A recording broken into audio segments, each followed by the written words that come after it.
Ito.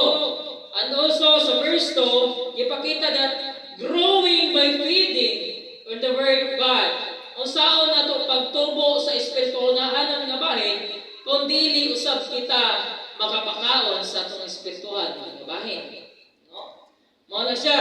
And also verse 4, hantod sa verses 8, that is the living stone and the living sacrifice. Managing na coming to Him as to a living stone rejected, ended by men, but chosen by God. No, muna siya ang ipakita niya. And also verse 9 and sa verses 10, ipakita usab who and what believers are. Adunay mga pagpaila kung unsa ang kinaiya o karakter sa Kristohanon. Who and what? Unsa o kinsa. Di ba? Muna nga ila-ilaw na to kung kinsa itong gisunod, kung ila-ilaw sa dato kung kinsa ang atong gisundan. No, di mo pwede nga mo follow ta nga wala ta kaila sa atong gisundan. No, di mo pwede nga mo follow ta kung wala ta nakahibalo sa iyang tumong tinguha. Ang mga ginasya. Muna nga sa verse 11 sa itong responsive reading 11 hangtod sa 21, what believers are to do. Unsa may angay buhaton sa tanan nga mituo o midawat sa atong Ginoong Hesukristo. No, and continue verse 22 to verses 25, the example of Jesus set for us. No, mo na usap ehemplo nga gihatag ni Ginoong Hesus nga kanato. Nga atong sabton pag-ayo nga this passage naghatag kanato og hagel nga dili ta mohimo og usa ka kawang nga mga pagbuhat kundi unsa ang angayan nga buhaton sa tanan nga nahimong anak sa Dios. Mao na nga ang pulong sa Dios nga atong pamalandungan karon kini nagauluhan how to follow in the footsteps of Jesus. How can we follow the footsteps of Jesus?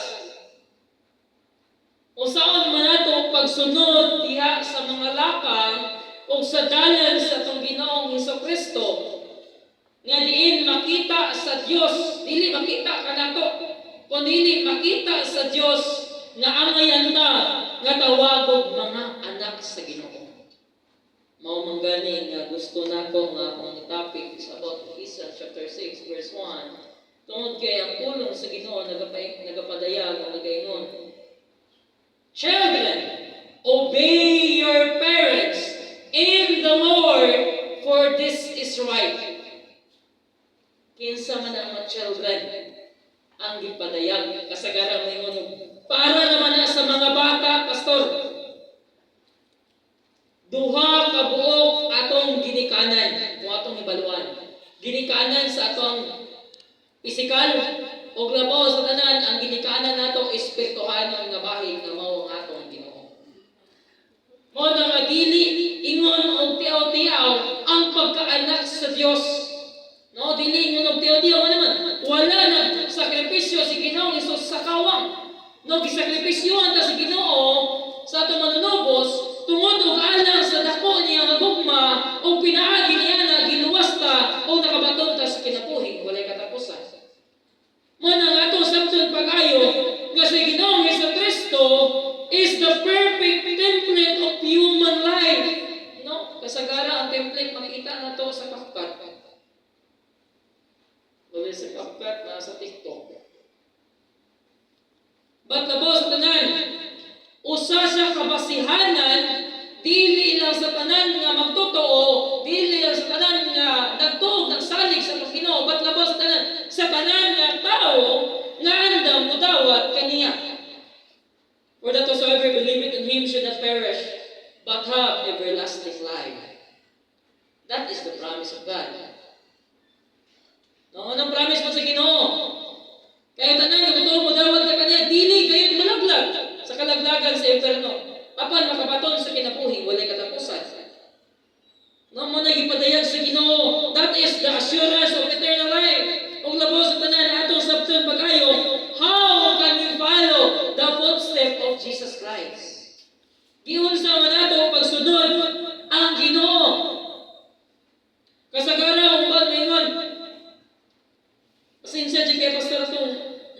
Sunday, nga may tinuod anay kay pastor.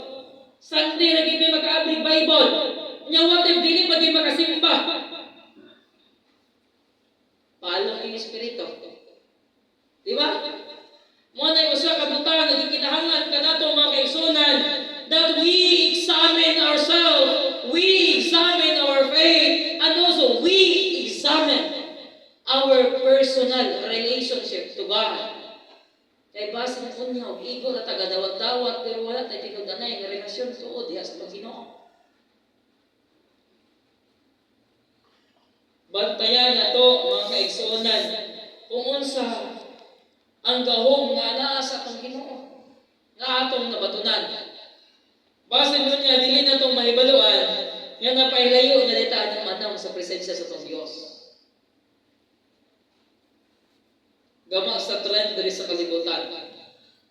Manay ngayon na, while He is fully God, He lived as a man, experiencing the full rage of our human struggle. O sa inaani, kung manigin ng Isos, igutong siya.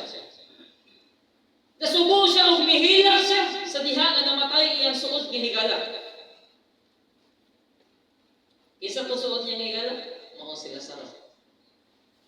Mihilak siya o nakita niya ang unsa ka struggle o problema dito sa kalibutan na wala siya sa presensya dito sa iyang sa bakan sa iyang mamahan. Munay, usa ka butang nga ipakita, he hunger, he tiredness, betrayal and pain. But labaw sa tanan, iyang overcome ka na, pinaagi sa tabang sa Diyos.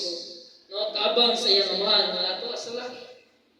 Muna even ka na to, unsa may angay na itong buhaton sa dihang mo follow ta sa footsteps ni Ginoong Hesus. Unsa may kinahanglan ka na to.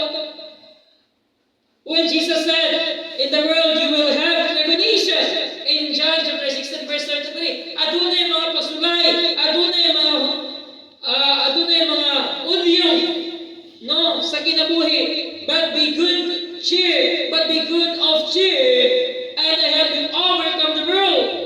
No, kinsa may overcome siya ba? Pinaagi, kanunay ay acknowledge nga, dili niya ma-overcome kung wala ang iyang amahan, ato sa langit.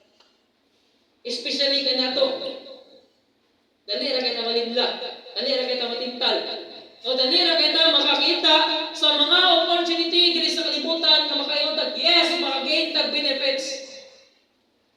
But apan, labaw sa tanan, makagain man tag benefits, apan adunay luyo ni anak. Aduna po yung consequence. No, mo na nga, dili pwede kanunay happy. No, luyo sa kalipay, adunay kagool. Luyo sa kagool, adunay kalipay. O adunay problema, adunay kasakit, ba't luyo ni anak, adunay yung po'y kalinaw. No, mo na o sa kabutang, nagitagaan, nag-assurance, kasiguruhan sa itong Ginoo, o pinaagi ni anak, wala nang pasagad ang Diyos ka na to sa pagpahinumdom sa iyang mga pulo. O sa ginoo niya, minahal nga mga hinigugma. Nagpahinumdom ang Ginoo, ako naghangyo kaninyo, ingon nga mga langyaw o mga dumulong. Dumili ang unod-non nga mga kaibog nga nakigubat batok sa kalag. Klaro? Anong nagabatok ng unod-non nga bahin, pastor? Anong nagabatok naman ang unod-non nga bahin? Tungod kay ang mga priorities nato mawala na ang Ginoo. Imbes nga seek ye first the kingdom of God and His righteousness, ang mahitabo, seek